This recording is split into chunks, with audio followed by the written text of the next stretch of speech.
రైతు బంధు వాళ్ళు ఎవరికి 2 ఎకరాలు ఉన్నదాకా కాకుండా పడ్డాయి, మీతో రైతు బంధే వాళ్ళే. సరే ఓకే, ఆ విషయం అక్కడ ఉంచండి.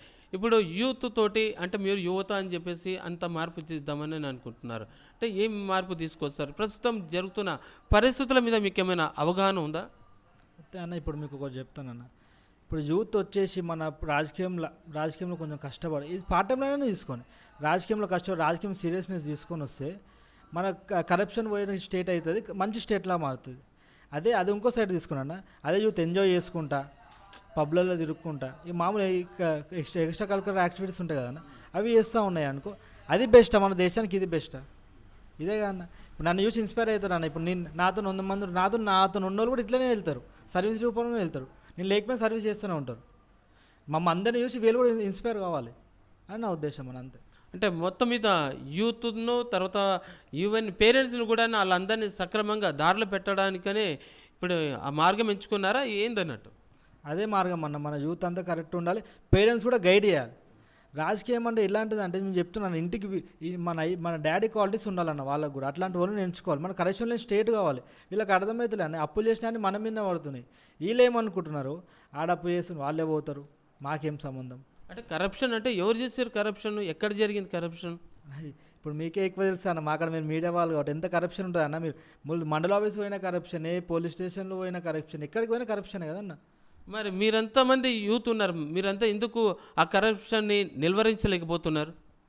అంత పెద్ద ఇంత యూత్ ఉంది కానీ అంత పెద్ద స్థాయి దాకా వెళ్ళలేదు మేము, అంత పెద్ద పోస్టులు రాలేదు, అంత పెద్ద ఏం కాలేదని. టైం ఉంటే అది కూడా అవుతుందేమో, దానికి కూడా సిద్ధమే. ఇప్పుడు అంత ఎందుకన్నా, మొన్న గవర్నమెంట్ ల్యాండ్ ఉంది హైటెన్షన్ రోడ్లో, గవర్నమెంట్ ల్యాండ్ చాలా సంవత్సరాల నుంచి అట్లనే ఉంది, చాలా సంవత్సరాలు అట్లనే ఉంది. మేము చూసినాం, అది ఏంది బిలాంగ్స్ టు గవర్నమెంట్ ల్యాండ్ అని ఉంది. అదే ఒకటి సబ్ రిజిస్ట్రేషన్ ఆఫీస్ అన్న, గవర్నమెంట్ ఆఫీస్ ₹1,00,000 రెంట్ కడుతున్నారు, ఈసీఎల్లో ఉంది. మేము పోయి డిమాండ్ చేసినాం, అన్న అక్కడ ఉంది కదా రెంట్ కడుతుంది, మన గవర్నమెంట్ ల్యాండ్ 500 గజాల దాకా ఉంది, దాదాపు 5 కోట్లు ఉంటుంది, తీసుకొచ్చి ఇక్కడ కట్టండి అని చెప్పి కలెక్టర్ గారికి ఇచ్చాం, ఎంఆర్ఓ గారికి ఇచ్చాం, కమిషనర్ గారికి ఇచ్చాం. ఇంతవరకు రెస్పాన్స్ లేదన్న. వచ్చి ఫోన్ చేస్తాం, మీకు ల్యాండ్ చూపెట్టండి, వచ్చి ఫోన్ మాకు కమిషనర్ గారికి ఇస్తే ల్యాండ్ ఎక్కడ ఉందో కూడా థ్యాంక్స్ చెప్పినందుకు అన్నారు. అంత మంచిగా ఉంది, మేము వచ్చి చూస్తాము, ప్రొటెక్ట్ చేస్తాము. ఇంతవరకు మాకు ఫోన్ లేదు, ప్రొటెక్షన్ లేదు. ఇప్పుడు ఇది కరప్షన్ కాదని మీరు అనుకుంటారా అన్న? సరే ఓకే, ఇప్పుడు అవినీతితోటి చెదలు పట్టినటువంటి ప్రభుత్వ యంత్రాంగం మీద ఏం చేద్దాం అనుకుంటున్నారు? అదే అన్న, ఇప్పుడు ఒక పర్ఫెక్ట్ పార్టీ రావాలన్న. ఇప్పుడు మీరు ఇప్పుడు యోగి ఉత్తరప్రదేశ్ చూసుకోండి అన్న, ఎంత మంచిగా ఉంటుంది అన్న. అది వితౌట్ అక్కడ ఉన్న లేబర్స్ని కూడా అంటే దుబాయ్కి పంపిస్తారు, ఒక్కొక్కరికి 2 to 3 lakhs ప్యాకేజ్, ఇప్పుడు 5 lakhs ప్యాకేజ్. కరప్షన్ లేని స్టేట్ అన్న, అదైతే కరప్షన్ లేని స్టేట్. అట్లాంటి స్టేట్ మనకు రావాలంటే నాకు తెలిసి నా పార్టీ అయితే కరప్షన్ లేని పార్టీ అని నేను అనుకుంటున్నాను. ఇప్పుడు నీ ఉద్దేశంలో బీఆర్ఎస్ కరప్షన్ పార్టీ అని అంటావా, ఏమంటావు? కరప్షన్ పార్టీ అన్న బీఆర్ఎస్ కానీ కాంగ్రెస్, ఎందుకంటే మనం చూసాం కానీ గతంలో. ఇప్పుడు మేము తిరుగుతూ ఉంటాం. ఇప్పుడు కరప్షన్ లేని పార్టీ వచ్చిందంటే చిన్న స్థాయిలో ఎంఆర్ఓ ఆఫీస్ కానీ మున్సిపల్ ఆఫీస్ కానీ మనలో ఆడ కూడా కరప్షన్ ఉంటుంది, అప్పుడు ఈ పార్టీ గెలిచినట్టు.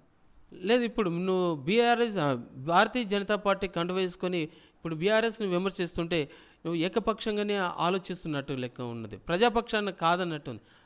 అయితే నేనేమంటున్నా, నేను అదే అంటున్నాను, యువత కానీ ఎవరైనా కానీ తెలుసుకోండి. ఇప్పుడు నేను కూడా తెలుసుకొని చూసినాను, ఏ ప్లాట్ఫామ్ అయితే నాకు బీజేపీ ప్లాట్ఫామ్ మంచిగా అనిపింది. నో కరప్షన్, సర్వీస్ చేస్తూ ఉంటుంది, ప్రజల కోసమే ఉండే పార్టీ బీజేపీ పార్టీ. మరి బీఆర్ఎస్ ఎట్లా కరప్షన్ అవుతుంది అన్న? ఇప్పుడు మీరు చూసుకోండి అన్న, ఇప్పుడు డ్యామ్స్ ఉన్నాయన్న, డ్యామ్స్ ఇప్పుడు మామూలు యూట్యూబ్లో కూడా నేను చూస్తూ ఉన్నా, 1,000 కోట్లు తీసుకుని 100 కోట్ల డ్యామ్ కడుతున్నారు. మీరే చెప్తారు, యూట్యూబ్ వాళ్ళే చెప్తున్నారు, న్యూస్ వాళ్ళే చెప్తున్నారు కరప్షన్. అంత పెద్దగా చెప్పినాక నేను చెప్పడం ఏముందన్న? అంటే ఇప్పుడు ఆ విషయం తెలుసుకొని వాస్తవాలను గ్రహించినా, లేకపోతే అవును చెప్పినరు నేను విన్నాను ఆ విధంగా చెప్తున్నా అని చెప్పేసా? వాస్తవాలు మేము కింద స్థాయిలో కూడా చూస్తున్నాం కదా, కరప్షన్లు అవుతూ ఉన్నాయి. చిన్న కాడ కరప్షన్ అవుతూ ఉన్నాయి, అన్నీ బయటికి చెప్పలేం కానీ చిన్న కాడ కరప్షన్, ఈ చిన్న కాడనే కరప్షన్ అవుతుంది అంటే ఇక పెద్ద కాడ ఇంకెంత అవుతుంది అన్న? సో మొత్తం మీద యూత్ని మిగతా వాళ్ళని అందరినీ ఉత్తేజపరిచి అవినీతిని నిర్మూలిద్దామని చెప్పేసి నీ ఆశయం, అంతేనా? ఇంకేమైనా ఉందా?